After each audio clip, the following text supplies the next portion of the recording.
So Amy, what is an independent mental capacity advocate? So an IMCA, which is short for Independent Mental Capacity Advocate, is an advocate who supports people around potentially life-changing decisions. And who can get an IMCA?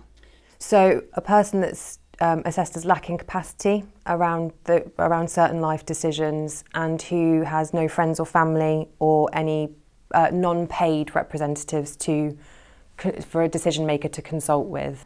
What happens if family are being consulted but there's a disagreement about what's in the person's best interests? So as long as family are being consulted, even if they disagree with the decision maker, then they wouldn't be eligible for an IMCA. However, they might be eligible for a Care Act advocate in those circumstances. And why is it important to involve an IMCA? Firstly, it's a statutory requirement for some decisions to involve an IMCA, but it provides a safeguard for people that don't have anybody that can be consulted, so no friends, family or unpaid support.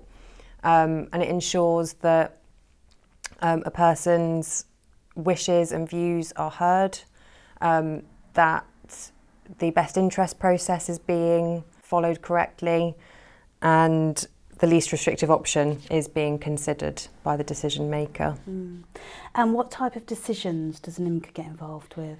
The decisions which are statutory are a change of accommodation, which would be someone moving from their own home to a care home or supported living, or maybe discharge from hospital.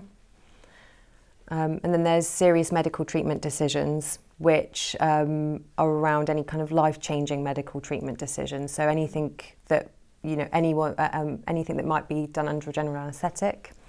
Treatment escalation plans is a really common one we see. Anything that is potentially life-changing and withholding treatment.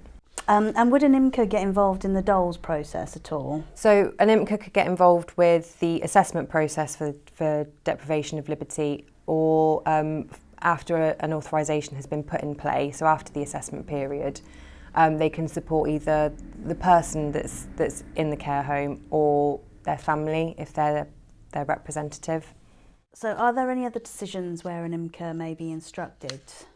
So there are certain decisions which are discretionary, so you don't have to request an IMCA, but you may feel that it's appropriate. Safeguarding of adults, and that's one of the only decisions where friends or family can be being consulted as part of the process, but someone could still qualify for an IMCA, but only if there's a change of accommodation being discussed as part of that safeguarding.